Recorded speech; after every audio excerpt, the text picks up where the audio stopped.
1, 2, 3, 4, 5. Welcome back to the TMCJ podcast. We are on episode 75. It's the new year. It's 2022. Technically, our first podcast of 2022 was on January 1st, but we recorded it in December, so it doesn't count. Yep. 3/4 of the way to triple digis. It's true. That is true. That's another milestone to look at. Oh, God. Well, what would the next milestone be, actually? After is there one before that? 99 is always a fun number. But no, I don't think so. I think that, the next one will be 100. And then after that, it'll be 104, because that'll be 2 years. But yeah, so today we've got a few things to talk about. Topics-wise, there's I did, after last week's podcast, decide what my New Year's resolution was going to be. I had kind of a vague idea what I wanted. I just needed to nail something down. Oh, yeah? Yeah. And then media, we didn't watch a movie, but we've both been playing a few games, so I figure we can just chat about that. Yeah, and I know you had something to talk about in topics. And then finally, in segment 3, I'm going to make an attempt at Blue's achievement game. Was this one the one you called Tricks and Truths? A trial of tricks and truths? Yeah, was that this one? Okay. I don't think so. I don't know. I'll have to check back through. I have so many weird ideas I come up with, and it's just on my. I was scrolling back just now through my Discord, and I was like, marriage counseling. What was that? Oh, that was when. Yeah, that was when Raymond was on. Raymond, not Juan. Sorry, they're all the same to me. That's a joke. That's a joke. YouTube. But yeah. Go on. You were saying. Yeah. So. I knew that I wanted to do something similar to what I did last year, which was where my New Year's resolution was going to be something that I could manageably do in a week, even if there was some days where I literally couldn't accommodate it, but something that was going to train me to have some sort of a positive habit. And then on top of that, something that I would be able to keep a log of and hold myself to it. The idea, because I loved doing that in 2021, it basically training me to have a good habit. And see, I always flippin' hated diaries growing up. I did too. I multiple times tried to keep one, and I'd write in it for 2 days and be like, this is boring as shit. Yeah, it's it's great the first week you get it, you're like, oh, I did this and this and this. The next week it's like, I did the washing up today and that was kind of it. For the first I don't know, 12 years of our life, me and my brother's lives, we had to keep diaries. Parents enforced it. Really? And God, I fucking hated it, man. And so I'm probably never going to keep a diary now. But yeah, the idea of it is really cool. I just don't have the patience. Yeah, this is my ideal form of a diary. I'm keeping a log of what I'm doing towards a specific goal, because it's with a purpose. So the old one was 29th of December 2021, 20 push-ups, wash dishes, upload video, break down recycling. So it's just very simple to the point. Takes me 3 seconds to do. It's the idea is you had a breakdown while recycling. But anyway, so what I decided to do for this year, so I decided to take this concept where it was just something vague, something productive every morning, and make it more focused. So I thought of what are 2 things that I really want to get into the habit of doing, and so I selected 2 things, kept the same timing format. At least 4 times out of every 7 rolling days, I have to do a page of writing, and it can be writing for video scripts. It can be writing on our short story that we were working on. It could be writing on one of the novels that I've dropped multiple times. Are you ahead on that, by the way? Huh? Are you ahead on that now? Not very far ahead. I've written probably another half page from where we left off, so I'm not super far ahead. And then also, again, 4 out of every 7 rolling days, do at least a 30-minute workout. Because I've been kind of inconsistent with that over the last couple months. I'll go for a run 3 days in a row, and then not go for a run for 5 days, and then go for a run another 3 days in a row. And just I want to get into the habit of doing a consistent workout routine rather than doing bursts of workout and then kind of peter off, and then bursts of it and then kind of peter off. So I think same thing and same format, log it down. Those Digimon watches that we were talking about the other day. So my brother's got one now, and he's already got like a Devimon on his watch. God. And apparently he got some of, because he got more than one. Apparently he got some of them from America. Really? And they're about £30. $45, $50. Huh. I'll have to look those up now. It's really cool. But yeah, that was it. Just we'll see if I can keep this going 2 years in a row.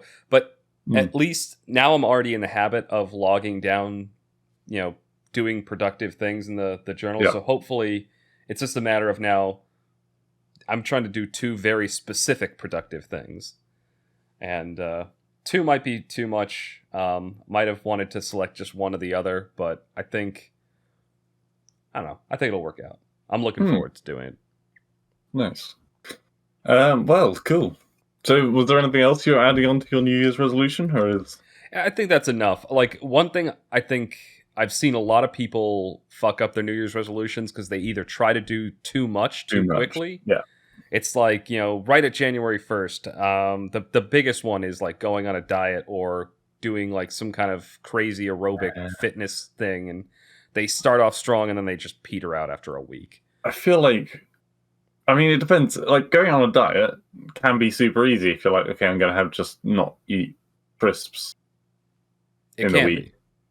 But if you're like, I'm going to change my whole diet, yeah, okay, it's going to be real fucking tough. Anyway.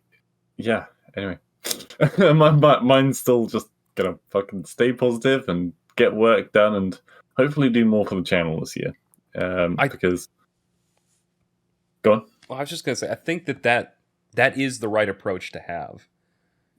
If you try to be overly ambitious with these things, they just kind of feel overwhelming and then they just don't happen. Yeah. It's better to set something manageable and figure out a way to ramp up to it. Yeah. So for the...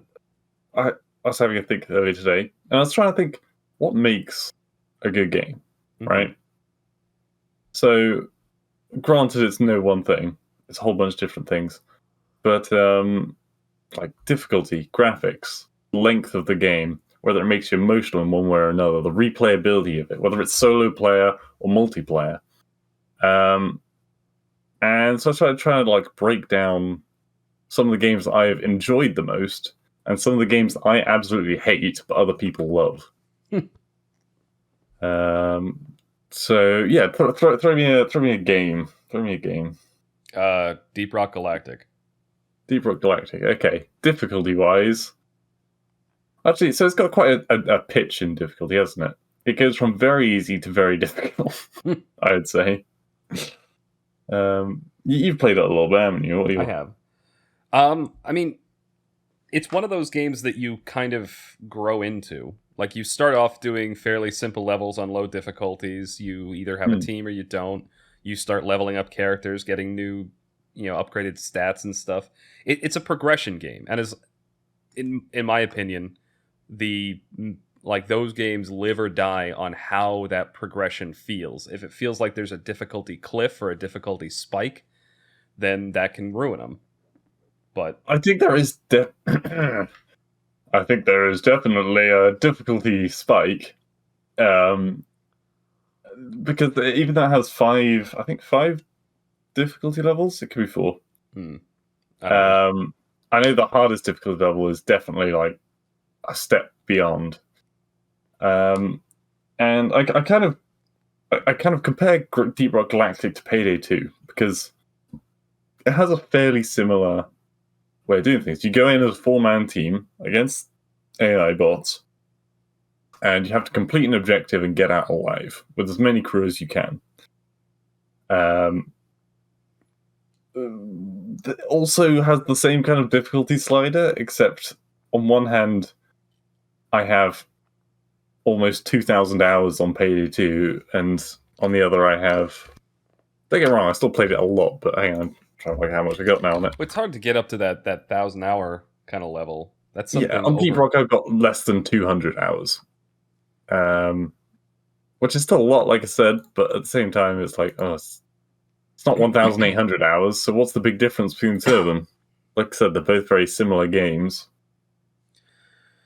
Yeah, well, I mean, there was a point I remember being made a while back about MMOs. Yeah. Is that, like, people who enjoy MMOs, like, a lot of times they'll try a new MMO, they'll play it for a while, they'll put, like, maybe a few hundred hours into it and get up, like, a high-level character, but then over time they'll always end up gravitating back towards the one that they either started with or the one they put the most time into, which for a lot of players means World of Warcraft. So I think, but unfortunately, I'm thinking it might be something similar here, where the game that you put the most time into and that you started with was Payday. So when you play these other, like, co-op and, like, progression-based games, you play them for a while, you enjoy the fresh new things, but then the one that you're going to gravitate back to is the one that you've played the most, the one that you've invested the most time into. Yeah, that makes sense. I do get that. I've actually been thinking about getting back into Final Fantasy again recently, especially because they're still releasing content. I don't know whether with the latest massive DLC, whether they have made more free content. I hope they have. If they let you go up to, like, an extra 10 levels, then fuck, I'm definitely back in. Yeah, because we played that quite a bit for like 2 or 3 months. Oh yeah, I have put many, many hours into it. And yeah, but the Payday 2, the Rock Galactic thing, the graphics on Payday 2 are obviously worse. Lengthwise, I'd say there's certainly a lot more to the Payday 2 story. A lot more. Yeah. Because there's 8 different kinds of missions on Deep Rock. Well, yeah, but in the story of Deep Rock, isn't it just like it's dwarves mining shit? Not really a story, yeah. Mind you, when I was playing Payday, for the most part, I wasn't really aware of the story. You don't have to be aware of the story to, like, robbing banks. This is the other piece of this thing where you've listed out all these elements of a game, and I think their importance varies depending on the type of the game. Like games like what we're talking about right now, Payday and Deep Rock, the story is kind of just it's a framing device for everything else that's happening. It doesn't really necessarily need to be there. Like Payday didn't even need to have a story at all. It could just be, hey, go rob some shit. And the game could have still been as much fun. Having that extra story helps keep people invested if they want to dig deeper and understand the lore, but... Yeah, I would say that graphics-wise, graphics is one of the least likely things to keep me playing a game. Obviously, the extreme example, Factorio.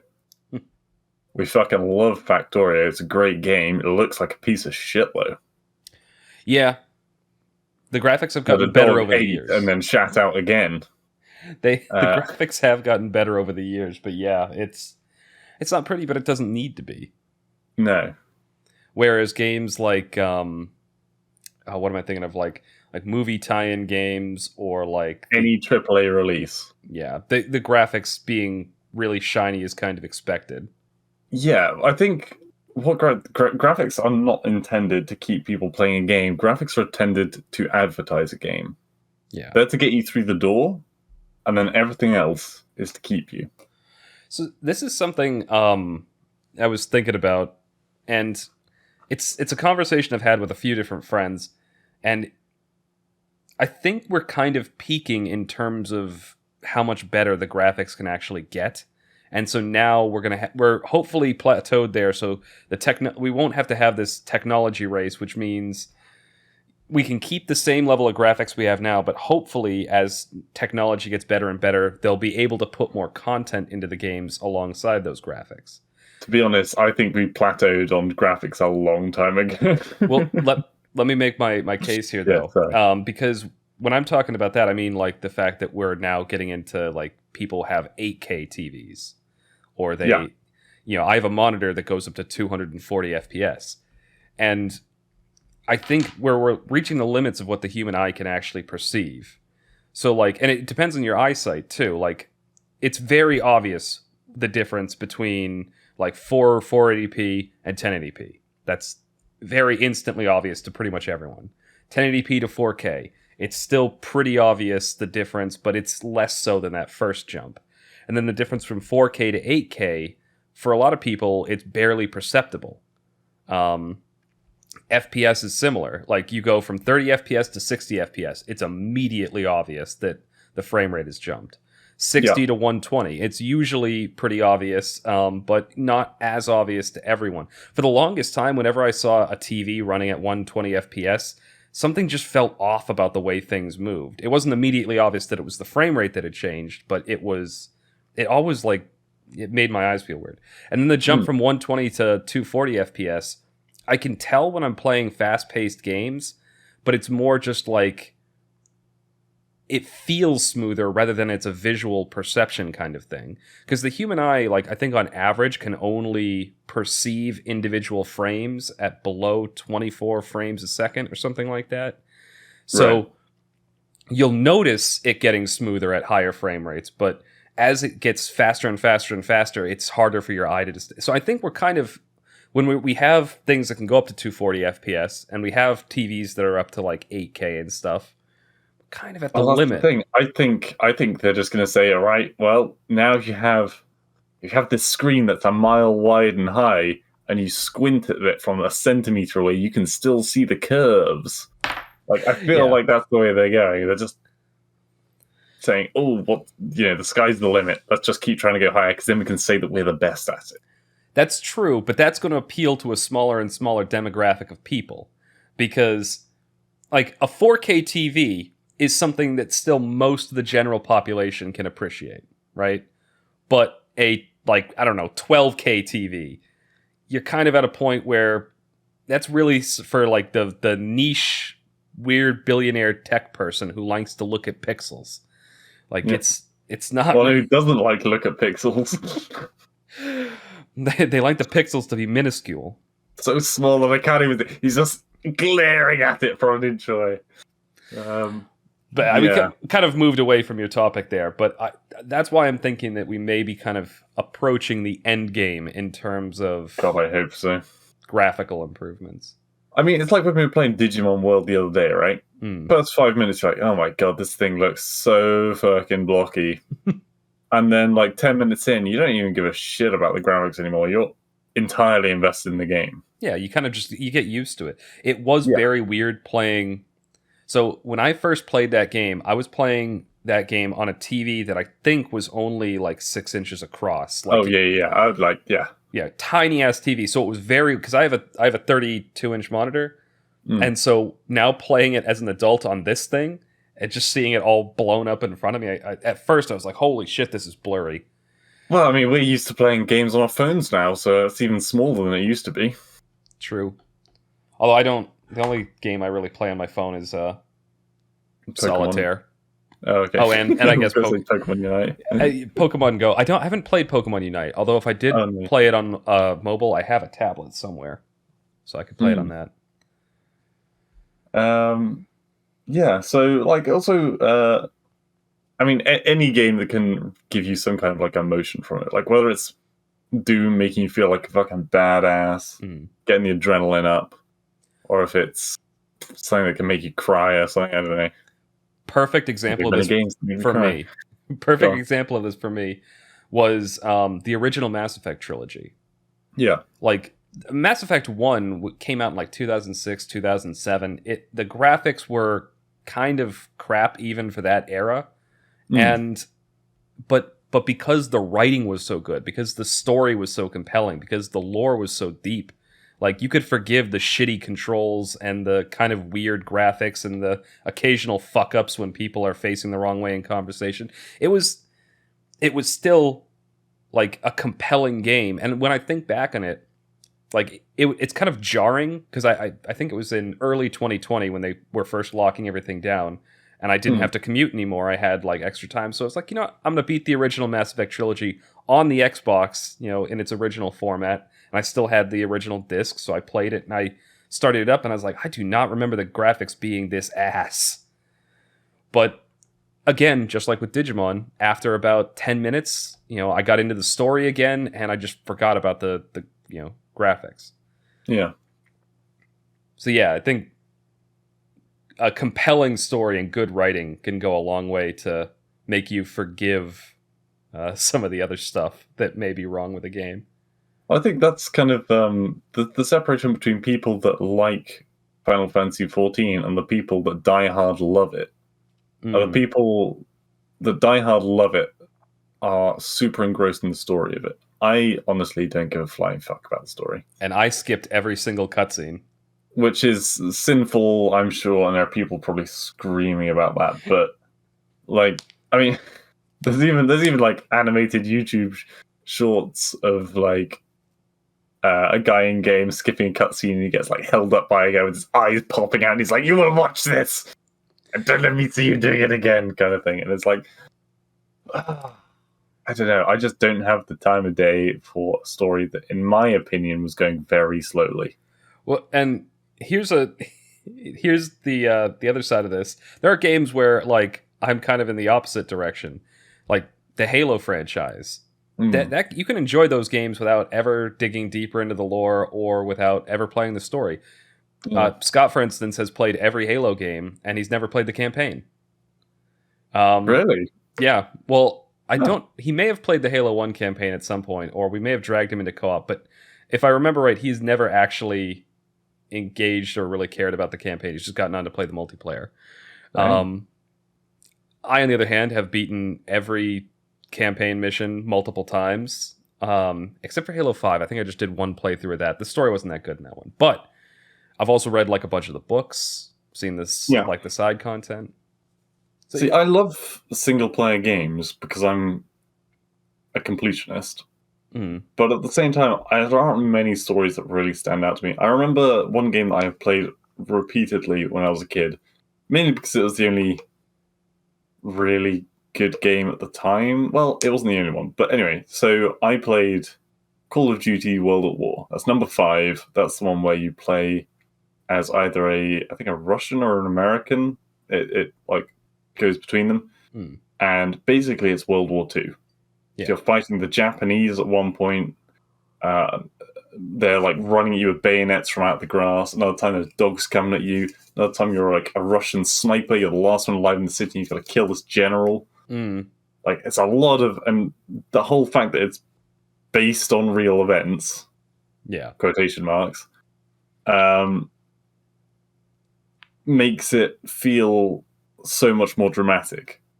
And then they did such a good job with that. And it was one of the first co-op games that was, you could play the story in co-op. So whenever someone came around, I was like, you got to play this game. And then we just fucking play it from the beginning. It never got old. Yeah, there's the Call of Duty, that's one of the Call of Duty games I never played. Because it's become a yearly franchise. Like I really only feel like playing it every now and again. Every now and again, I'll feel like I want to play like a realistic kind of war shooter. Quote realistic. That's so you go to Call of Duty. Quote real. It's the quote realistic war shooter in terms of the genre, not it actually being realistic. I don't play Arma 2, which is an actual realistic war shooter. Yeah, a milsim. But no, like I think I've played like once every 4 years. I'll pick one up, just because I feel like playing that type of game. The most recent one being the one that Cold War, the one that came out either was this year or last year. I have no idea. I gave up on Call of Duty many, many years ago. It was fun. I played through the multiplayer for a bit. The campaign was interesting. I like that whole Cold War era espionage stuff. It got very weird near the end, but it was a fun game. Yeah, Blops was good. Yeah, I think I had COD Blops 3. For those that don't know, we're abbreviating that. It's Call of Duty Black Ops. So most people just call it COD Blops. There was a lot of interesting acronyms around that time. There was like Ass Creed. Yep. Which, again, Assassin's Creed. Yeah, those some good ones. God, that was really like the heyday of like the PS3, the Xbox 360. Yeah, actually, the Xbox 360 was one of the... it had such a good game library. They were able to get away with almost every one of the original consoles breaking. Like Yeah. I never had that problem with the PS3. Well, I have a PS3 as well, and I have one of the ones that has backwards compatibility. Oh, actually, we were talking about this the other day, and this is something interesting. I'm curious to hear what everyone else out there thinks about this. But the for the PS3 and PS4, right? Blue, you sent me it like it was a meme, and it was like PS1, and it had a big game library. PS2, a huge game library. PS3, a slightly smaller one, and PS4 it was like 2 games. Yeah. I find I'm in the opposite category where I had a ton of. I mean, PS2 had a huge library. I did have a ton of games for that. I did, but I really didn't enjoy the PS2 nearly as much as the 1 or 3. Yeah, PS1 I got very late into its life, so I had a smaller library for that. Because when I was growing up, I had Nintendo consoles. I had an N64 and stuff like that. It was only later that I got a PS1.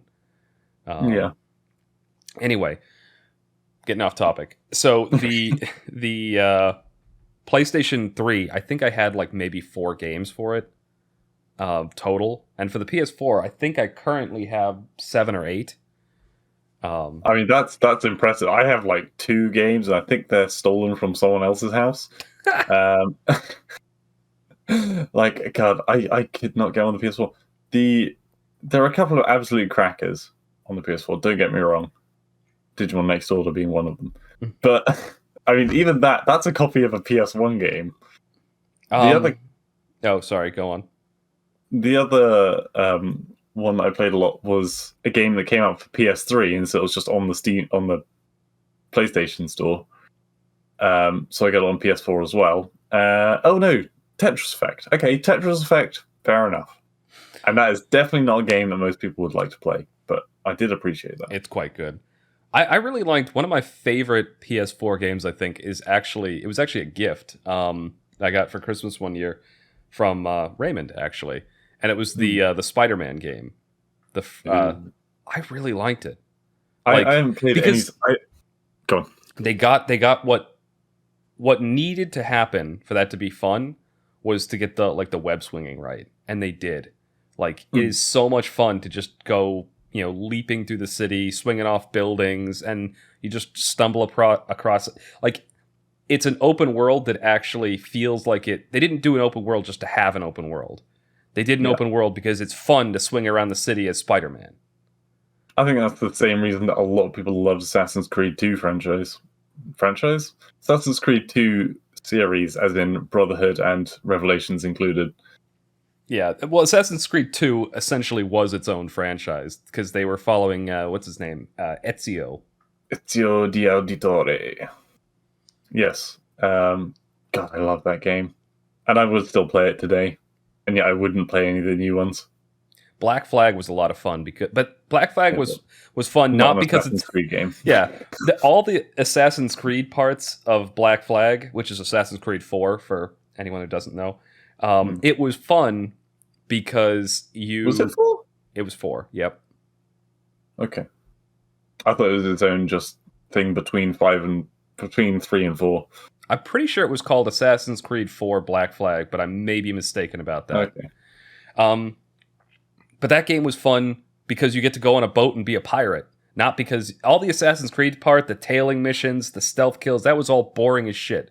It was all there so you could get back on your pirate ship and unlock more sea shanties and go out there and fight galleons out in the middle of a storm. Like, you guy's not even an assassin, really. He just steals an assassin outfit. Yeah. He's cosplaying as an assassin. Oh, wait, no, is that number 3? No, Number 3 had sea fights, but it was shit. Yeah, well, 3 was boring because of the setting. Like, they said it... There wasn't free roam with it. You just get on the boat and then you'd be in the battle. Like, 3 was kind of the worst of every world because it was set during the American Revolution. So there's no tall buildings or cool shit to climb on. And, it's my own country's history, and I'll admit that period of history is boring for me, too. So it really didn't have anything that was interesting to play Assassin's Creed. That being said, I'm playing the Assassin's Creed Egypt game, when you go into the desert area of Egypt, you know what I mean. Yeah. And you saw the fucking pyramid, and I was like, oh, I've got to climb this piece of shit. I was so fucking bored. And like you slip and then you slide all the way down the fucking pyramid. You kind of want your character to die at the bottom, but he just stands up. Oh my god. Assassin's Creed Origin ruining ancient Egypt for every tourist. I mean, it wasn't the worst game, it was just distinctly meh. The one that came after that, I actually played a significant amount of. The Greek Odyssey. one. Yeah. Yeah. I always get those two mixed up because they start with an O. Yeah. The Origin and then Odyssey.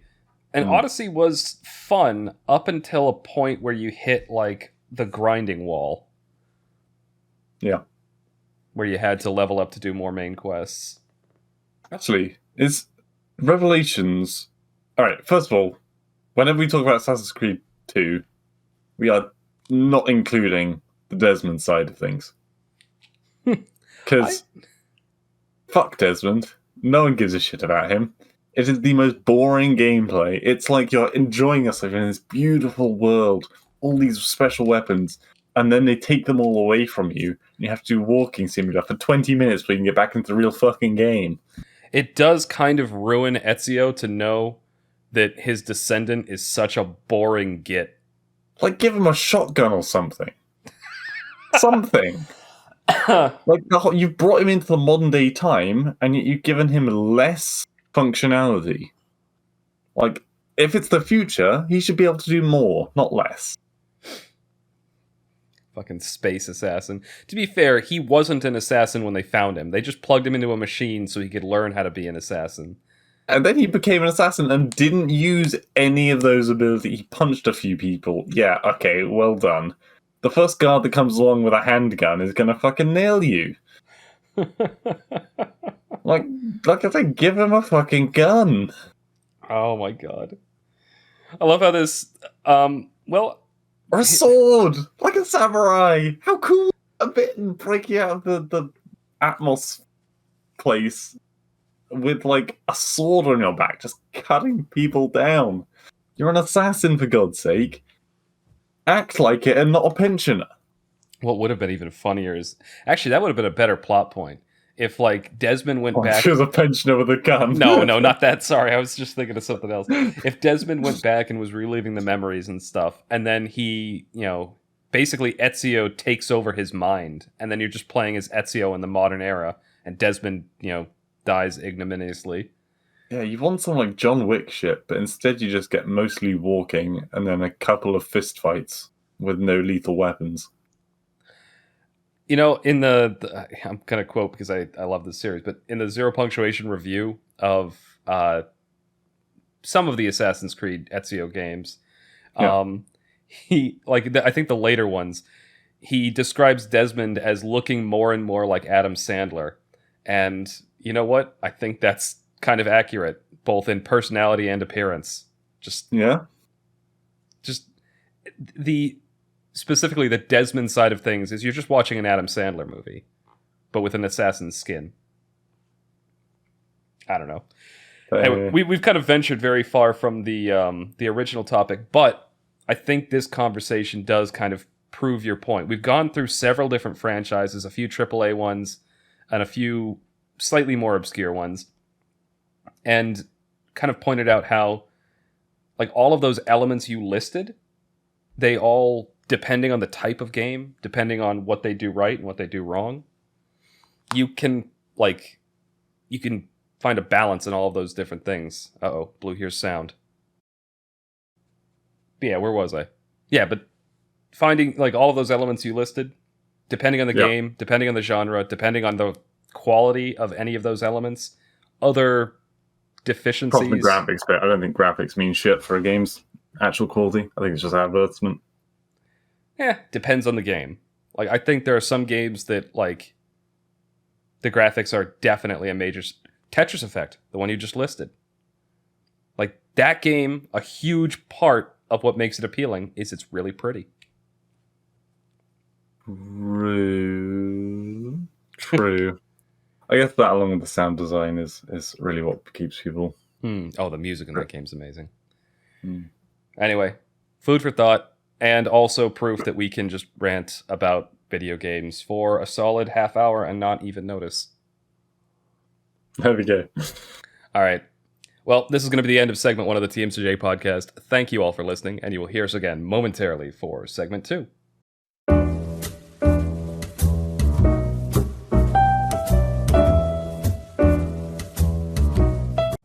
Welcome back to the TMCJ podcast. We are on segment 2, our media segment, and we didn't watch a movie this week.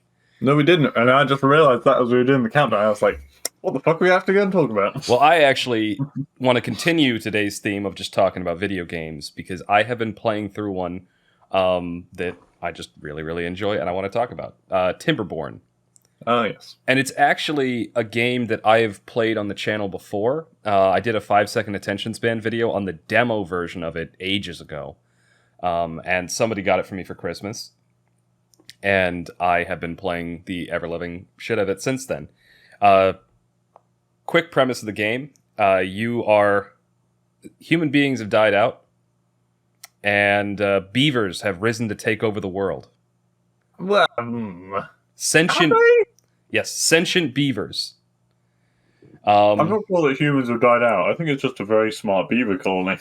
No, I think that's the actual premise. Like the human civilization has died out and they've destroyed the world or something like that, and beavers have risen to retake the world. And anyway, the game it's an RTS, and the core premise of the game is setting up a city, making sure you have adequate food, water, and materials, and dealing with the fact that the game goes through a seasonal cycle of having a lot of water and drought, and you have to either set up dams or build up water supplies, have crops adequately stored up, and all this other fun stuff to make sure that it works out really well.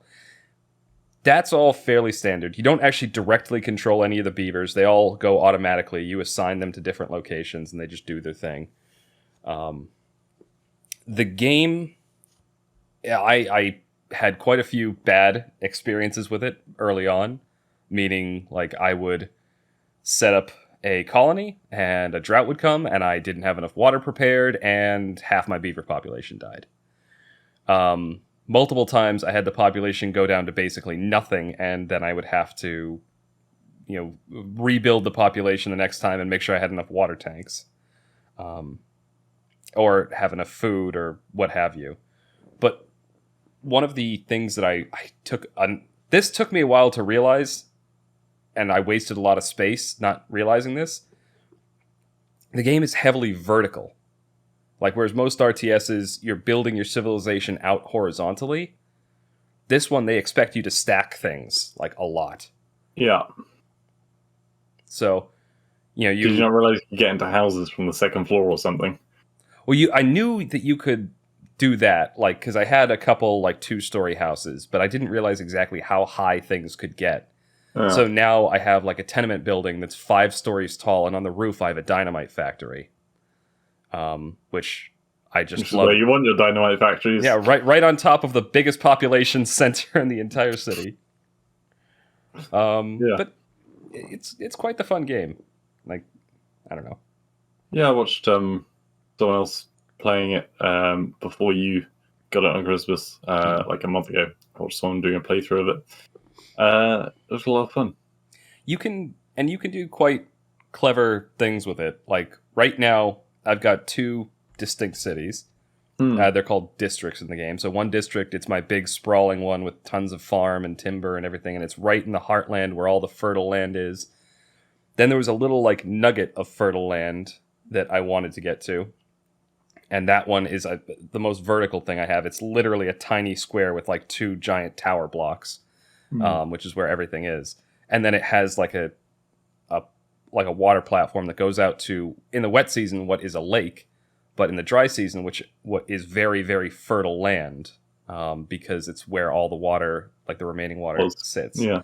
So I've basically turned all of that into farmland. So every drought, my little mini city becomes the breadbasket, and every flood season, the main city becomes the breadbasket. So I've sort of adapted to the cycle, so I always have food. Yeah. I don't know. I like games like that where you can kind of get you can get clever with how you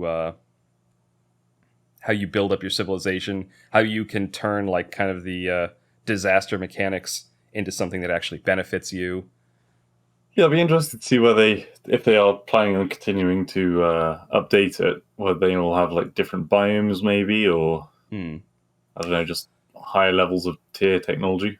They might. I mean, so far they've only got 2 civilizations. I've only been playing as the default one, but I've unlocked the other one now. And they have a big message on the main page when you start the game that says, "Hey, we're constantly adding content to this. It's still early access. There's going to be more stuff." There's definitely a reason why these beavers are taking over. Yeah. Content, yes. Yeah. I see. Have you been playing anything else? God. I mean, I played a lot of StarCraft yesterday with Juan and Raymond, but I'm not sure that's really something I can talk about for quite a while. 3v3. I was just going to say 3v3 StarCraft isn't... Anytime you go above 2v2 in StarCraft, things get a little bit more squirrely. But more chaos. Yeah. We had some fun. Yeah. I've been playing Dismantle, but you watched a little bit of that the other day, didn't you? I did, yeah. How is that? But this is the one where, and again, it's not third person. It's top down, which I wasn't really expecting. In fact, I think I might have told you on the last one, so I'll try and keep it brief. Yeah, it's satisfying. It's a satisfying game to play. You run around in a post-apocalyptic world, upgrading your gear and getting more gear, I guess. And I think I'm assuming there is a loose story around it. Actually, it's not even a loose story. I'm not very good at paying attention. I assume there'll be some kind of finishing point to it. But at the moment, I'm on it feels like I've been playing it for a while, but I am on the tiniest part of the map. And this is a huge open world map, huge. So it'll be interesting to see where it goes. And also at this point, I've fully upgraded my crowbar already.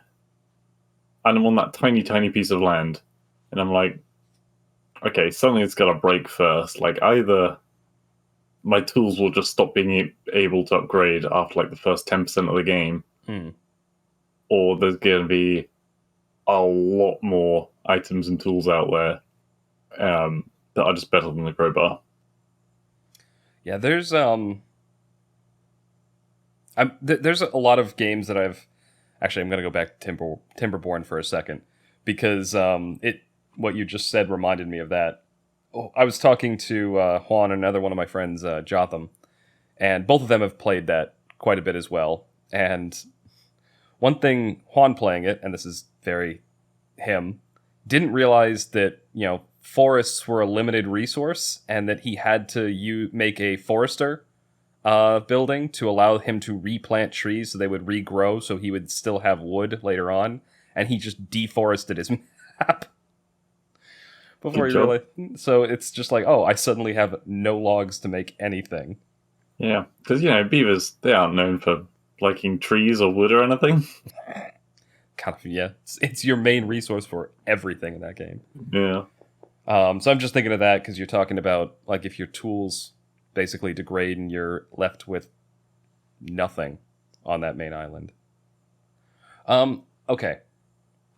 Not played, but I have actually been kind of finishing up watching a series. I know I've talked about this before, I think. But a while back I decided I wanted to rewatch the Stargate series, the original one, SG-1. Yeah. And I got all the way up to I think halfway through the 9th season, and I kind of dropped it for a few months. And recently, basically while I've been playing TimberBorn, I've had that on my other screen and just been watching that because it's, TimberBorn isn't a game that I need to be listening to or anything like that. I just need to fiddle with stuff and pay attention. There's a lot of downtime in it. And it's interesting when they get to the 10th season, that series becomes very, very self-aware. There are things that are played up very seriously in the early seasons, which when you think about them, are kind of silly. But then in the 10th season, they're kind of tongue-in-cheek acknowledging it. And this culminates in one episode, which I believe is considered to be non-canon. But there's an episode called 200 midway through the 10th season, and it's the 200th episode of the series. Yeah. And it's just, they make fun of all the tropes and parodies throughout the series.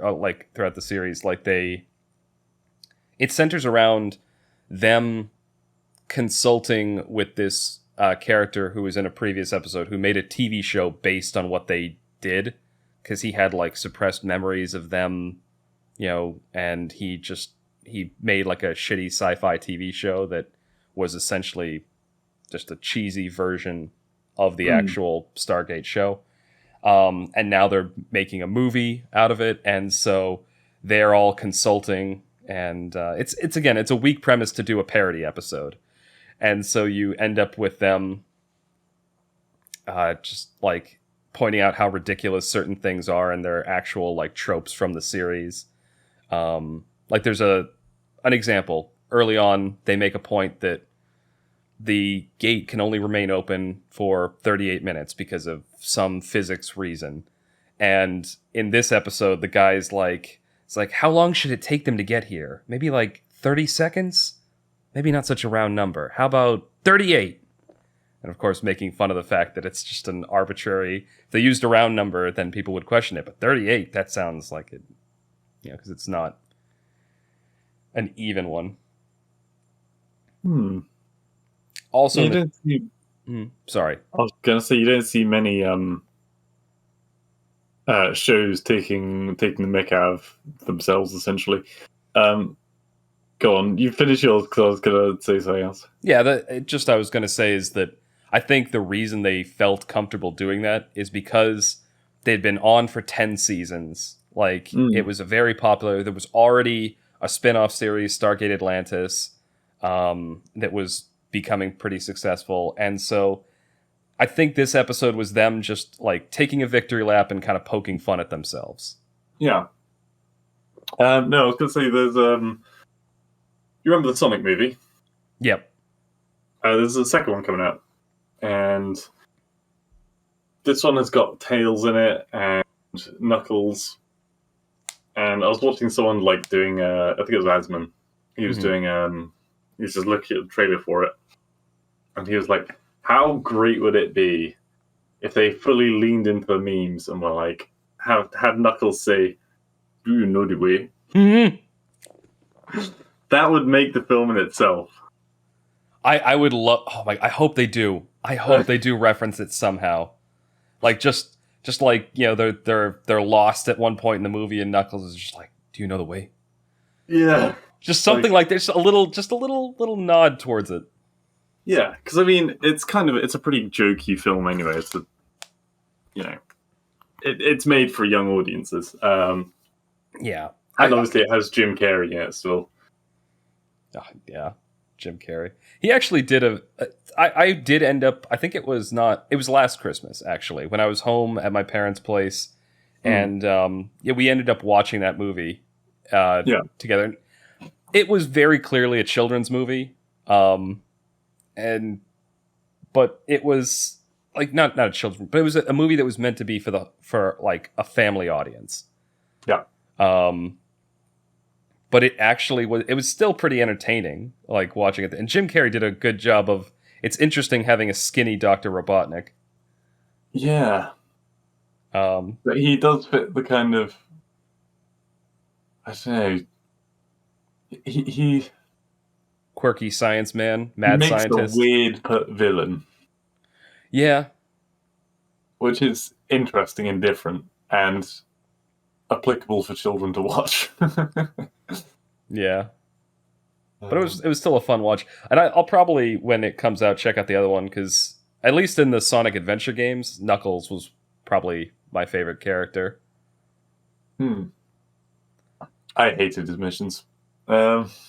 You had to really kind of like that whole scavenger hunt thing. I did enjoy them.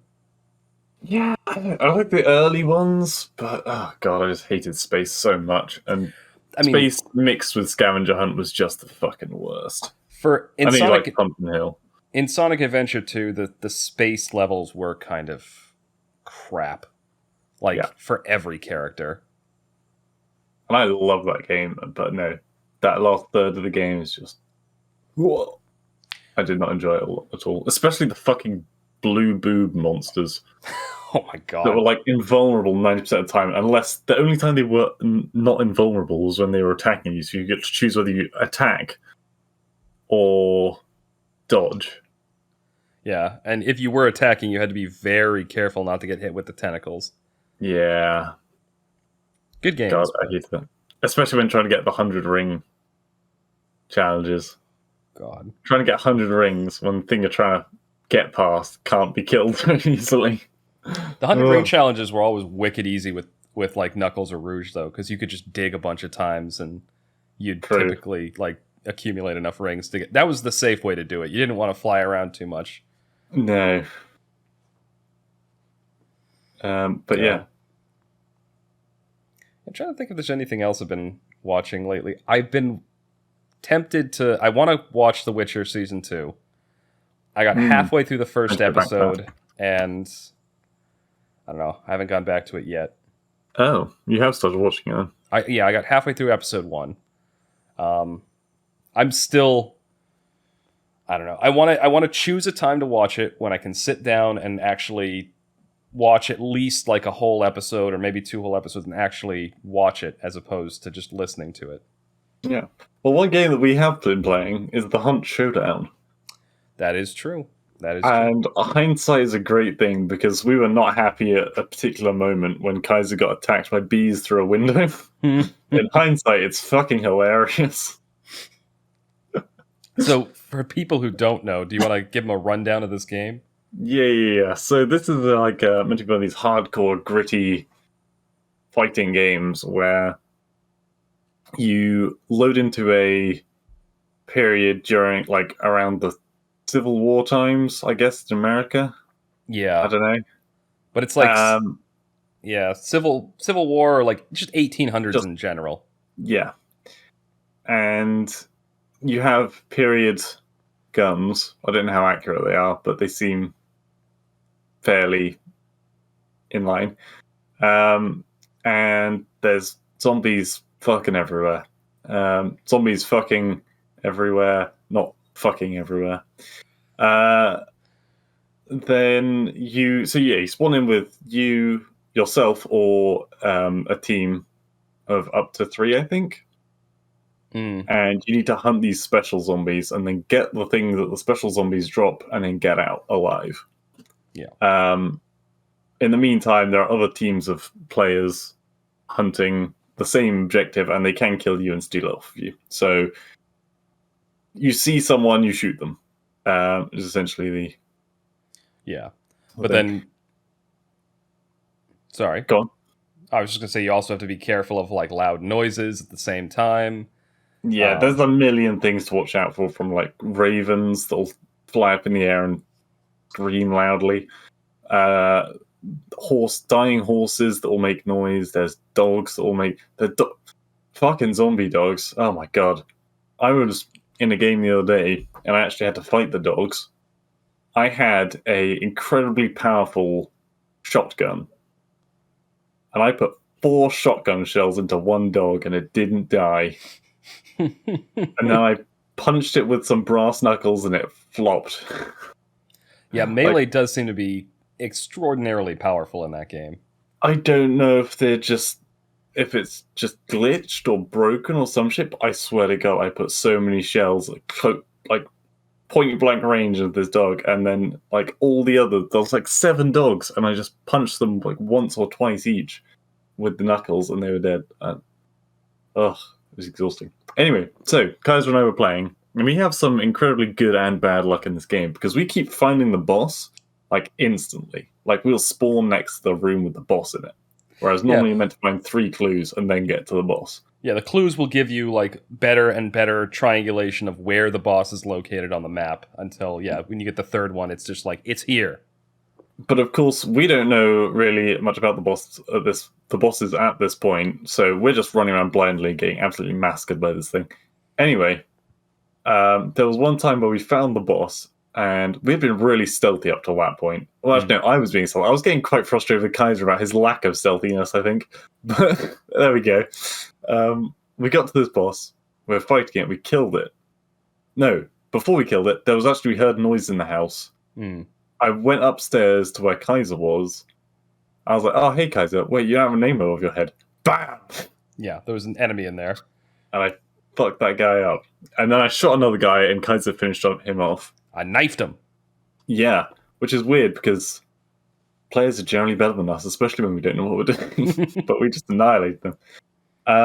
Anyway, I got downed by the boss, and the boss drops like barbed wire everywhere. Really fucking annoying. You can barely move through it, and it does so much damage. And so I went down in this barbed wire. Kyzzer killed the boss. I cheesed the boss specifically. I stood just outside the doorway and kept poking my head in, baiting it in, shooting it, leaving, going in. I was like, are you able... Does the boss like regen its... Nope. Nope. I was you able... could just stand outside the door and shoot the fuck from outside invulnerable. Like, why the fuck... Yep. What? It's a lot less scary when you realize it's... in to stop that. It's a lot less scary when you realize its AI is shit. Anyway, so I was at the top of the stairs in this pile of barbed wire, and Kyzzer was trying to get to me and just dying repeatedly, trying to get close to me to get me up. Yeah. And eventually it just faded, even though we tried shooting it, we tried punching it, all sorts, didn't work. Yeah. Yeah. Then the barbed wire finally fades, Kyzzer gets close to me, he's about to get me up, and then a zombie with a beehive for a face steps in through the second floor window and shoots me with a... Shoots me with a swarm of bees. Blind. I'm covered. It's all toxic. And then, to top all of this off, I get outside the building, away from the bees. All I have to do is hit a button to stop the bleeding, and then I can heal myself. And my controller dies. Yeah. And the battery on my controller dies in that moment, and I die and we lose. And I'll scream you. Well, let's just use the keyboard. Oh god, it didn't work. But no, and then we just died, even though we defeated the boss and an enemy team. Yeah. And so the boss is just there now. We were much more successful in the second round, where we again stumbled randomly into where the boss was located after getting one clue, and killed the boss because its AI buggered up. Like, I was on the stairs and Blue was on the bottom floor, and the boss couldn't figure out which one of us to shoot because we were both shooting him, and so he just kind of... I think it's a different one. He just kind of wiggled back and forth, and then we did eventually kill him. Wait, was that the one where an enemy tried to steal our bounty? Yes. Oh, okay. So we did finally down him, and I'm covering one door, Blue's covering another. The enemy walks in right behind Blue, doesn't see him, sees me, I didn't see him either. Sees me and starts shooting at me with a bow and arrow. So I'm exchanging fire with that guy, and I'm like, Blue, he's in the room. So Blue turns around, and this is hilarious from my perspective. I just see Blue come around the doorway, and as this guy's trying to take aim on me, he just gets knifed in the back. Did I knife? You did some... I couldn't really see from my perspective. You might have knifed him, you might have... I very quickly worked out. When I first played the game, this was without Kyzzer, I was kind of testing it, and I loaded into the game, was walking around with a melee weapon out, and a guy came out of a door with akimbo revolvers and just blew my head off. So from that point on, I never used melee, really, when it comes to players. So I just came around the corner, 2 feet away, with a repeater, just bam, bam, bam, like 4 shots into his back. Because you can click very fast with the repeater. And then I think that was like our third game, and we ended up winning that one because we killed the boss, that player died, and the partner never showed up. And then we got the bounty from the boss, and then made our way all the way to the extraction point. And it's only like a 20-second wait once you're there, or maybe it's 30 seconds. 30 seconds, I think. And no one else showed up. I went AFK. You had to AFK, and so I was like on edge. I had my the rifle out. I'm like, they're gonna come like over the hills or something. Like, what's going on? No one showed up. We just won the game. There is sometimes more than one boss on a map, so it could be that everyone else is fighting over a different boss. True. Yeah. And we just happened to... bosses are fucking creepy. The monsters in that game... Yeah, this is not a game for like the people who don't really... who get disturbed by gore. Especially not if you're playing solo. Oh god, yeah. They're creepy, and they're typically very gross. Like body horror kind of gross. Yeah. where you got like bones and bits sticking out. It's not very pleasant to look at. I'm not a huge fan of that kind of artistic style or game design when style. It's co-op, it's kind of. But when it's co-op, it's one of those things that anything can be fun with friends. Yeah, like friends can have fun just like I don't know, throwing a pine cone at each other. Like you can find fun in anything. Like in fact, a lot of shitty. Get told off for doing that, by the way. Wait, really? At school, yeah. They're like, that's too violent. Stop throwing pine cones at each other. It's like, it's not rocks. It's too violent. Jeez. Anyway, yeah, sorry, go. I'm thinking of the stuff that happened on the playground when I was a kid. I got booted in the chest off of like a not two-story, like a meter tall, like there was this weird thing out in the playground. And it was Spartan kick you. Yeah, but that movie wasn't out yet. Okay. This was when I was. I used to get a Spartan kick before it was cool. Before I knew what it was called. And like, that we didn't really get told off about it. It was just like, teacher was like, "Hey, you okay?" It's like, "Oh yeah," that was it. I don't know. Yeah, kids need to roughhouse a little bit when they're younger, I think. Yeah, I'd say so. It's also someone. It's not a quote or anything, but I kind of see it as a bit of a quote. Someone was like, "Everyone needs to get punched in the face at least once, just to know what it's like to get punched in the face." There's a in the TV, seeing as this is media, I have a media thing to talk about related to that quote. In the last episode of Firefly, because it only went on for one season and it got canceled before that whole season even aired. But the very last episode, it's an episode I really like. This like bounty hunter gets into the ship and he ties some people up, and the guy's clearly like a sociopath. And he ends up like getting the doctor on the ship to kind of lead him around because he's trying to get him and his sister, because there's a bounty on their heads. And the doctor's like trying to make him feel guilty for what he's doing, and get him to like leave him and his sister alone. And he cuts the doctor off midway through his diatribe and goes, "You have been shot." And he's like, "What?" And he's like, "No." And he's like, "You ought to be shot." It's like, well, cut on, stabbed. It's like, know what it feels like to know what kind of pain you're dealing with when you're operating on somebody. Something like that. And it's like, it's that I like that character in that episode because he's like, he's very clearly like a psycho, but he's a psycho that's kind of amusing to watch, just to see how his brain works. Because he has a few quotes like that he usually, every time he says one of those things, he usually follows it up with like, "Does that seem fair to you?" And it's just like, it's... Suddenly everyone agrees with him. But what you just said there kind of reminded me of that quote. But I do agree that like I think it's valuable for everyone to have experienced some sort of like either physical confrontation or some sort of like physical pain in their life. Because if you never have, then I don't know. I don't think it's healthy. Nah. But within moderation, like obviously. Oh yeah, not giving like a brain aneurysm or something. Yeah, or like having your head caved in with a pipe. But like I don't know. I've never needs to get beaten to death at some point. I've never broken a bone, but I have actually broken my nose before, which it's not actually a bone. It was third grade. I was like running to my front door and I tripped over the step and smashed my face into the door. Yikes. Yeah. Yeah. Bit unpleasant. Yeah, fun. What else have we been doing? Legion. Oh yeah. I've been playing book tons of that. Yeah, for this it's sort of like it's not really tower defense. No, it's not. Because tower defense, the first one was a tower defense game. Yeah, this one is more like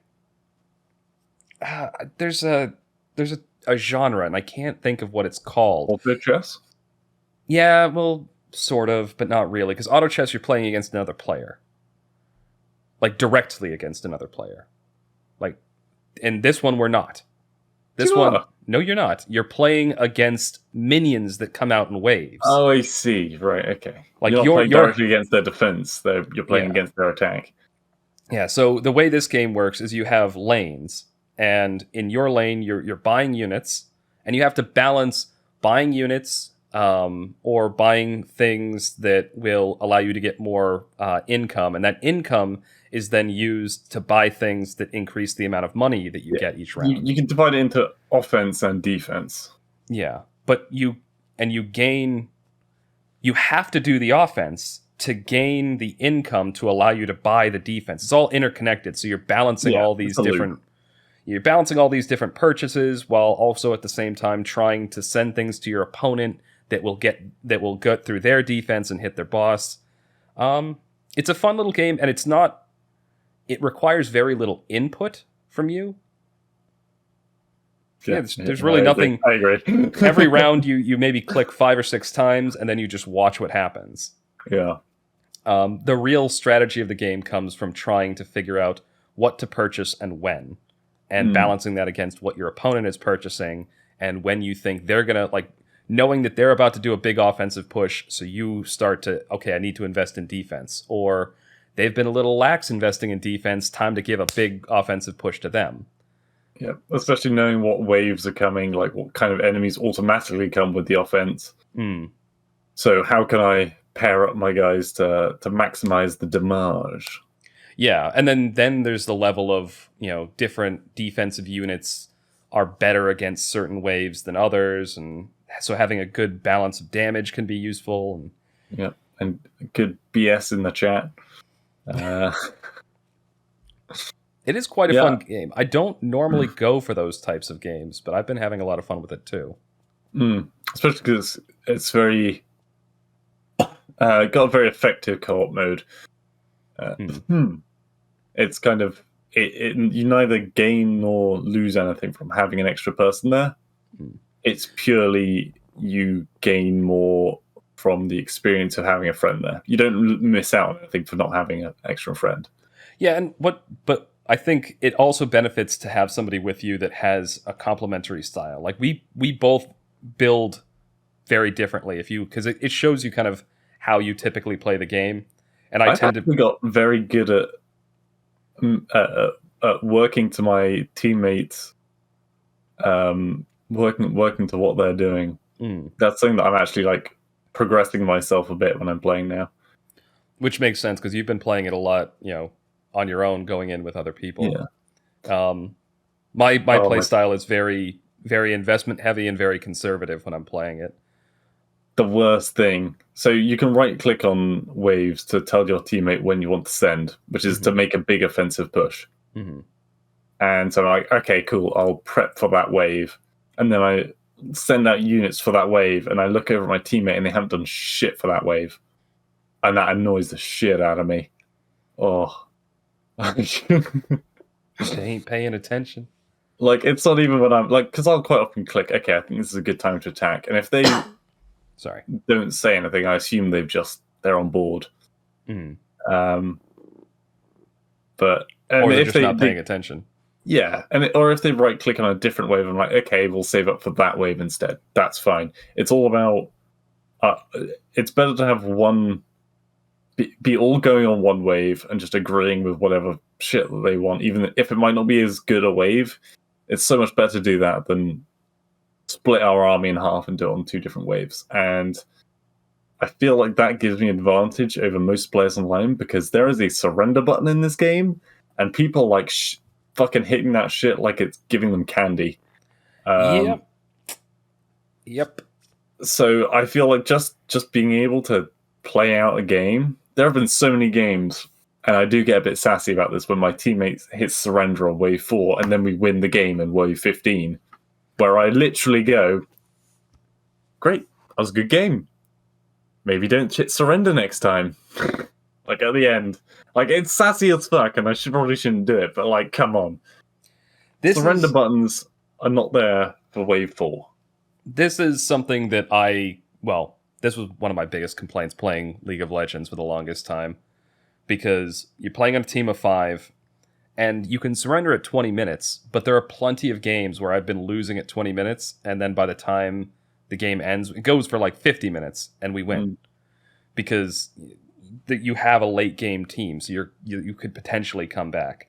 they've actually surrendering has become such a problem that they've added in bounties to the game, meaning that like there was always bounties. Like if somebody was on a killing spree, you could kill them and then get money for it. But they added in bounties where if your team is behind and you get map objectives, you get extra bonuses too to try and help you make a comeback. But one thing I disagreed with was I already thought the surrender button was way too early in that game. But they've actually then they moved it back even further, so it was at 15 minutes, but it had to be unanimous, where it was only 3 out of 5 had to say yes if it was after that. I don't know. I have been playing a little bit of League of Legends off and on again, but not ranked, playing like just normal mode. And I'm think seeing you play less of League than I play of HOTS, and I don't play that too much anymore anyway. Well, I took probably most of a year off playing League because it was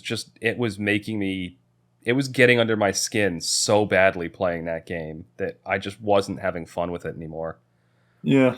StarCraft is still my go-to competitive game because in 1v1, if everything's fucked up, it's no one's fault but yours. Don't blame yourself. Yep. And hopefully, rather than just get angry about it, you can just learn something. It'd be better next time. What? I've never gotten salty in StarCraft. Like, even if I lose badly, it's just like GG. Yeah. I mean, there'll be more like if I get cannon rushed, I'll be like, oh, fuck you. But it's not like I'm not actually angry. It's just like, how did I not see that shit? Well, I'm mad at yourself. Yeah. But yeah. Anyway. Yeah, I know. We're just kind of waffling, talking about games at this point, and it's time to get on to our third segment where I will be taking my first attempt at doing that achievement game that Blue thought up, where I'll be giving him real versus fake achievements, and he'll have to figure out which is which. So look forward. Prize. You will not get a prize. Oh, I didn't get a prize. Why would you get a prize? Anyway, this is going to be the end of segment 2 of the TMCJ podcast. Thank you all for listening, and you will hear us again momentarily for segment 3.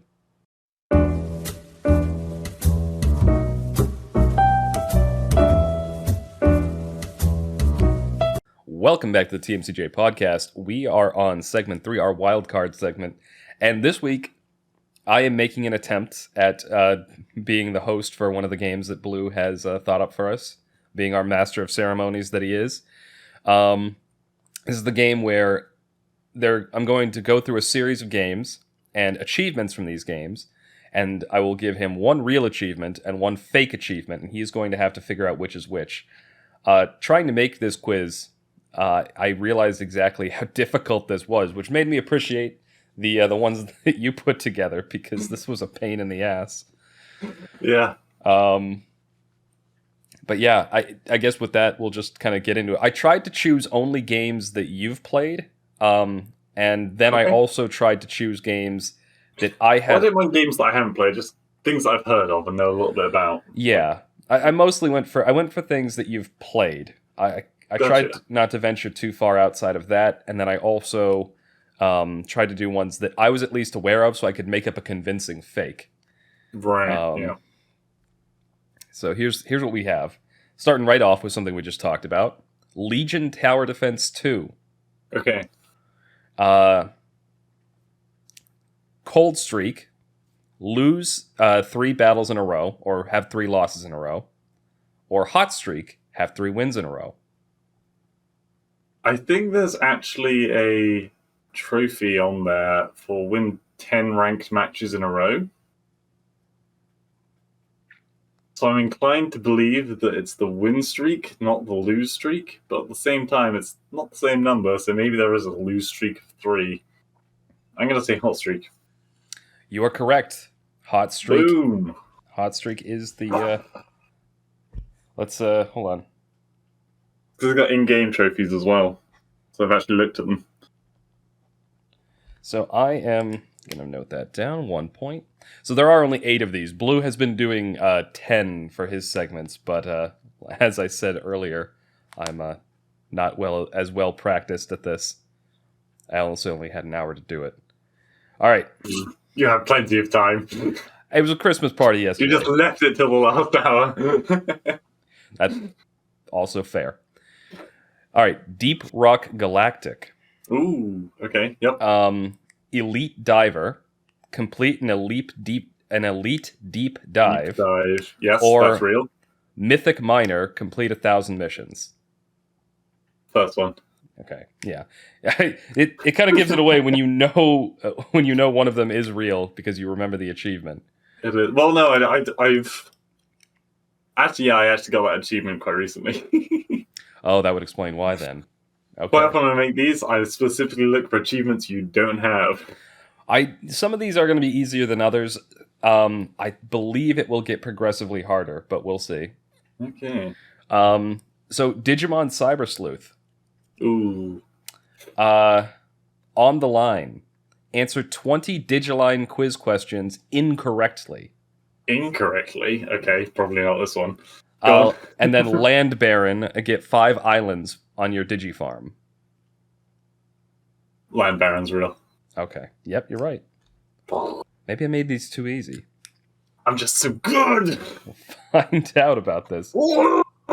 Sorry, it's because I'm standing up. Yeah, I should point out. Yeah, he is standing up at his desk, somewhat energetic, doing calisthenics, which is very distracting for me. Is that calisthenics? This is just dancing. You were. I don't know. You were flexing a second ago. Oh, okay. Mm-hmm. All right. In the game For the King. Ooh, okay. Yep. Penny Saver, have 300 gold, or split the party, fight 20 battles with only one character. First one. That is correct. Penny Saver, yep. I was quite proud of the split the party one. Yeah, that's a good one. But I know the achievements apparently quite well. Okay. Into the Breach. Okay. We have one I've done for you previously. Yep. So we'll see if you remember what you looked at during that. Enemy of my enemy. Kill 100 Vec with other Vec across all games. Or Sustainable Energy. Finish 3 islands without dropping below 4 power. Ooh. Do you start on 3 power? I think you might start on 2 or... No, you start on... I think you start on... I don't remember how much you start with. I'm not going to lie. But maybe it is... I remember something like that, but I remember saying like the other one as well. This is actually a hard one. So, hang on, read out the second one again. The second one, Sustainable Energy. Finish 3 islands without dropping below 4 power. And what was the first? Kill 100 Vec with other Vec. Yep. Kill 100 Vec. I reckon that one, the 100 Vec, is real. Aha! I finally got you! That one was fake. There are a lot of achievements like that. There's block enemy Vec from spawning 100 times across all games. There's like...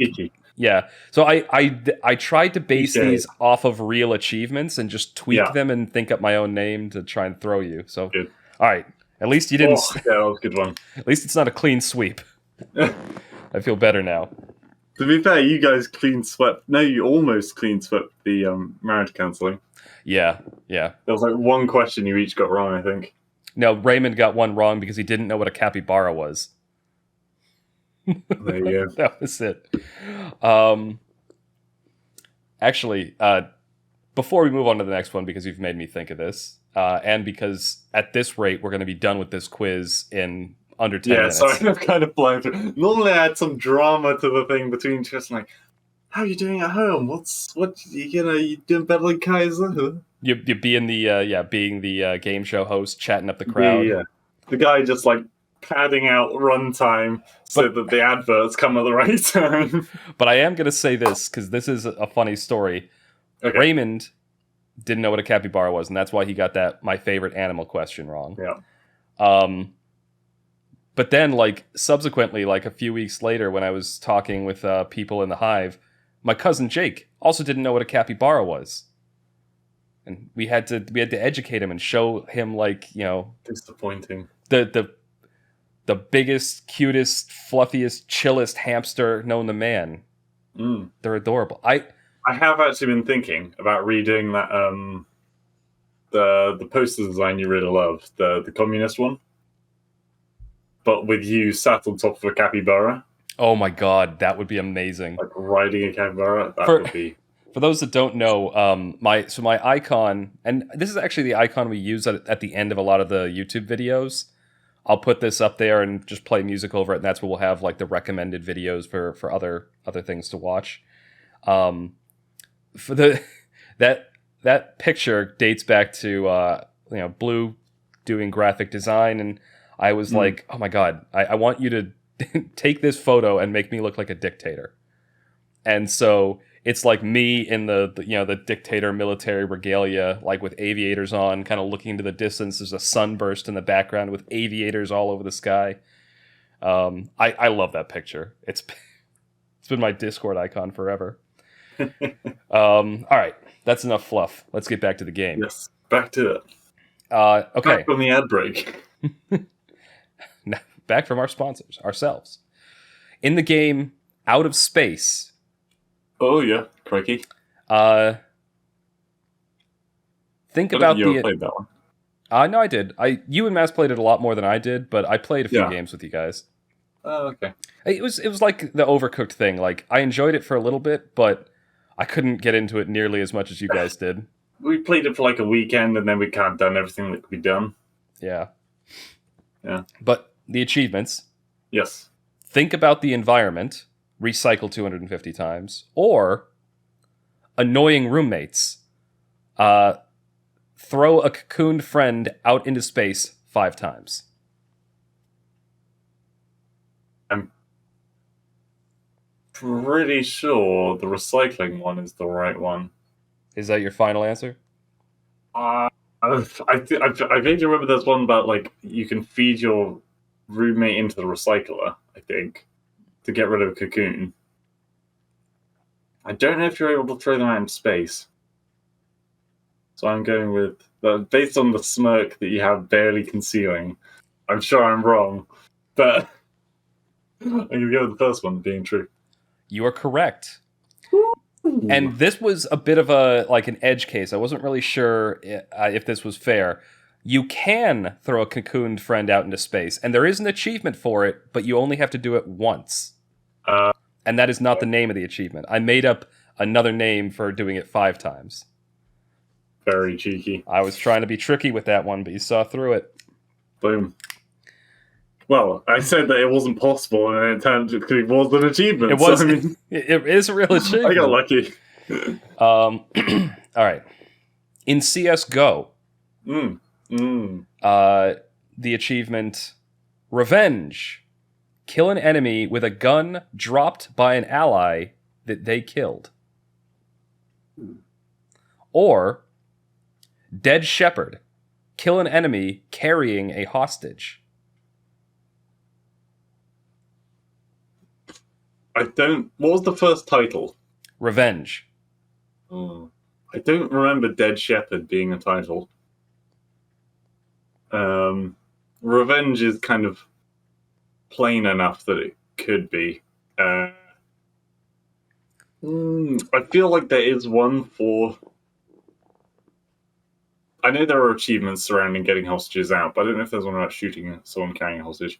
And I know there's one about, like, you kill an enemy with their own gun. I'm pretty sure there is one. So you could just be cheeky with the achievements again. I'm going to say, though, that revenge is real. Ha-ha! I've got you again! Are you just being cheeky with the achievements, though? No, so let me give you... CSGO, I almost didn't do a question on them, or on that game, because looking through, almost all of the achievements are, like, defuse the bomb 100 times. Like get 100 kills with a particular weapon. Yeah, or something like that. But then when I looked through, there were a few... There was a few Shepherd-based ones. There was Good Shepherd, which is getting all the hostages out quickly or something like that. There was Dead Shepherd, which is this, kill an enemy carrying a hostage. And there's something similar to Revenge. It was to kill an enemy with their own gun, which you're right about that. You're right about that. But there's no achievement to kill an enemy with an ally's gun. No. Which is what this was. And the reason I was thinking about this, why this wasn't an achievement, and there's a logic to this, why they would not make this one an achievement. because this incentivizes people to allow an ally to die so they can pick up their gun and shoot the enemy. I don't. There's so many achievements, and the average CSGO player plays for more than like 10 minutes. True. I am just saying though that if like somebody was going for achievement hunting, an achievement like this would incentivize you for fucking your teammate over. Not that any CSGO player needs. Yeah, you couldn't shoot them yourself. Yeah, it would have to be killed by an enemy. Yeah, you'd have to follow them around, I guess, which is kind of annoying, but not the end of the world. Yeah, and then just not save them and then grab their gun. Yep. But yeah, that was the fake one. You're doing really well so far. We're on the final one, which might be a bit of an anticlimax because I don't know this game as well as the others, so it's possible that you'll be able to just see right through this one. But so far, you're doing phenomenally. You've got 5 right. You could pick one from Payday 2, even though it's my most played game. It has so many fucking achievements that I wouldn't know which one's blown up. I specifically did not choose Payday 2 because there are so many achievements. Okay, yeah. I would run the risk. I would have to scroll forever just to make sure I wasn't using one that's actually real. You could do a whole episode of this just on Payday achievements. Probably could, yeah. All right. So the final one is from Spyro. Ooh, which one? So the Steam version. So all 3? Yeah, the one that has all of them in it. Okay. The 2 achievements are Birds of a Feather, Flame Every Vulture in Clifftown, or Foolish Frenzy, charged through 3 armored fools in a row. Or sorry, 5 armored fools in a row. This feels like one where you've just changed the numbers around a bit. I'm pretty sure the Feather Town is one. I think that was Spyro 2. I know there was some reason you had to set fire to all the dodos. I'm pretty sure I remember doing this. Because I did go for 100% achievements on that game. And I don't think charging through... Whilst you could charge through armored enemies, which is upsetting me because I don't know if that's something you would know about. And that's why I'm assuming you've just cheesed one of the other achievements. I'm going to say, setting fire to all... Oh, do you have to set fire to them, though? Or can you just kill them all? I'm going to say setting fire to the dodos or whatever the fuck they are. Vultures. You're correct. And you're right. I did also kind of just cheese that. So there is, but what I did was there's an achievement for doing like they go in scale. So it's like do this once, do this 3 times, do this. There was no charge through 5 armored enemies. There was charge through 3, and it was called something. It was called something fool or something like that. So I made up a tier. So you said 3 by accident and then switched. That was the real achievement. That was the real achievement. So I made up a tier above that level, and then it turns out it's a trick question. They're both real. Everything's real. That's why I said it might be. I didn't know how well you knew the achievements or how well, if that even made sense in the game. Like I didn't know if it was even possible to charge through 5 enemies. For some reason I specifically remember that particular part, and that's not even. I'm a massive Spyro 3 fan. I never really played Spyro 1 or 2. But when I was going through, because I was trying to do all the achievements for them, and I was like, I remember this. Yeah, whereas Spyro 1 is the game that I played, and I never played either of the other 2. But yeah, so that's all of them. Your final score is 6-2. 6 out of 8. Boom. I'm glad that the ones that stumped you are the ones I was particularly proud of. The Into the Breach one, and the what was the other one? Oh, and the CS:GO one. Those were the 2 that you got wrong. Yeah. Even if you were particularly cheesy about the fucking achievements that you made. I had to make them believable. There was no talking horse that plays Gwent with you in this. I wanted that one. I didn't even know there was a talking horse. There was a talking horse. I wanted that one to be real. You see, the thing is, a lot of the games that I chose, I didn't have enough working knowledge of the game to actually create. The CS:GO one, the reason the Into the Breach one was so good is because I've played that game so much to know what feasibly could be an achievement, and it would make sense in context of the game. Yeah. But the other ones, I mean, the Digimon Cyber Sleuth one, I guess I did kind of give it away. They wouldn't give you an achievement for answering things wrong. It'd really be for answering them right. Well, there's definitely one for answering them right, isn't there? There is. There is one for, I think it's like answer 10 questions right or something like that. Or there's responding to every text message, or respond to 30 text messages, and then you can do stuff. It's like, it's such a boring part of the game. I remember getting it. I'm way too like obsessive about that sort of thing, so I answered every single message. I did as well, but I hated it. Like, if there's a that little red circle that you get on phones with a number in it that says the number of notifications, I hate seeing that thing.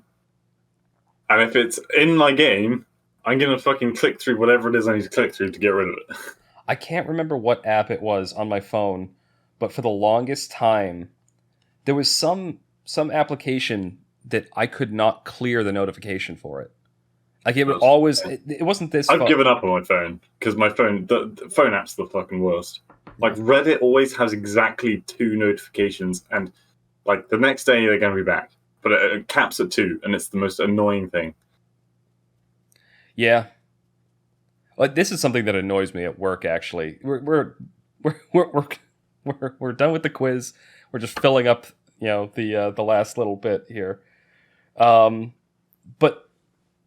Oh, actually, you know what? Hold up. Since we have 10 minutes left, rather than going into just random stories, this might be a good time to do a couple channel announcements.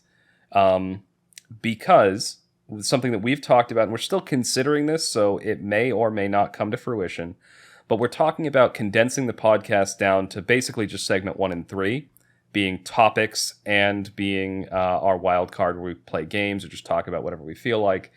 And then moving segment 2 into its own thing and actually going a little bit more in depth. Like when we actually do watch a movie or finish watching a show or something like that, maybe taking the time to be a little bit more organized and actually go through our thoughts in more detail and have it be a bonus video for the YouTube channel, but then actual separate bonus podcast that will go out onto the audio formats. And it will be something that's more infrequent, basically, whenever we've had the time to actually watch a whole movie or go through a whole game, organize our thought, or our whole series or something like that, organize our thoughts and actually talk about it in detail. Yeah, break things down, review them. There's quite often we are wanting to talk more about a particular thing, but pressed for time, so we just but this probably won't have a time limit on it. Like they could be short, they could be long. It'll be however long it takes us to say something meaningful and give our own complete thoughts about the topic or about the movie, about the whatever it is. Yeah.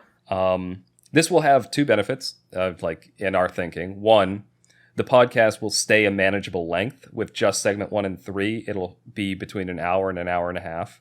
And then on top of that, the media segment, which we do, I really enjoy talking about, the shows and movies and stuff that we watch on movie night. Mm-hmm.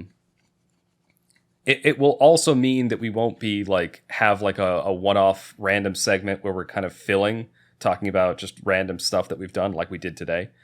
We'll only be putting those out when we've actually watched something or actually finished something and have something to say about it. Yeah. So yeah. Something to think about.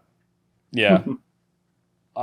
Who knows when that'll actually happen? For the time being, the format is staying as is, but it might change. Yeah. And things for 2022. Yeah, we've been thinking about Twitch bits. I don't know, getting more people on maybe. Yeah, because the trial run, having Raymond on for a guest segment worked really well. That was a lot of fun. Yep. And then condensing the podcast down to just the 2 segments. We'll have topics to talk about, just things that happened during the week, things that we're interested in, things that are on our mind. And then we'll go immediately to, the unique segment for that podcast, be it an interview, be it a game of some variety. Yeah. Should be interesting. Any channel plans that we had? I mean, I'm planning on doing a bit more work on it in the given year. Yeah, coming into 2022. I mean, the one thing that I have been working on in the background and still plan to finish is doing an actual in-depth review of Final Fantasy X. Yep. Something that I had planned to do for a while. I had an idea for a series, and the name I wanted to give the series was Nostalgia Addict. Because it's a bit too close to what? Nostalgia Critic. Well, I did a search and made sure that there was nothing that used that name. And Nostalgia Critic is an actual channel. I'm talking about a segment. But the reason I was going to choose, and there was a very specific reason I was going to use that, is because I am a chronic like replayer, rewatcher, rereader.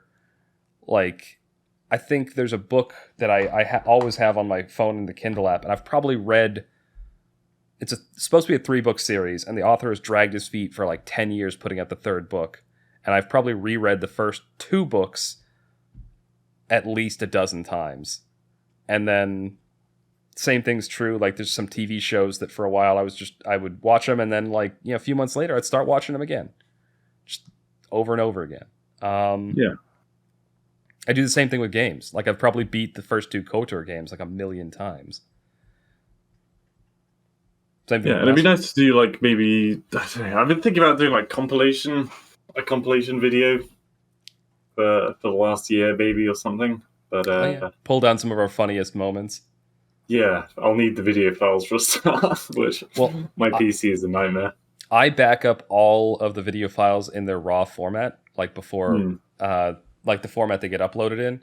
I don't delete anything, which is why I have like 50 terabytes of storage sitting behind my monitor. Yeah, might get a best bits going. So if you need finished video file for anything on the channel, just let me know. So these are ideas. It's a new year. We're in 2022. We've got ideas. We realize that at least in some parts of 2021, especially over the holidays, we've kind of stagnated a little bit. But we're back, fresh ideas. Yep. Looking forward to the future. Oh, yeah. I don't really think there's any reason. We're a little short on this segment. We went over on the other 2. I think we can end it here. Any final thoughts before we close out the podcast, Blue? It will be take everything we say with a pinch of salt. But keep an eye on us in the coming year. Hopefully we'll have some better stuff than last year. Well, that's the thing. It's one thing to have ideas, it's another thing to execute them. And so keep an eye to see if we actually do. Anyway, this is going to be the end of oh God, I screwed that sentence up. This is going to be the end of episode 75 of the TMCJ podcast. Thank you all for listening, and you will hear us again next week. I'm a good draw.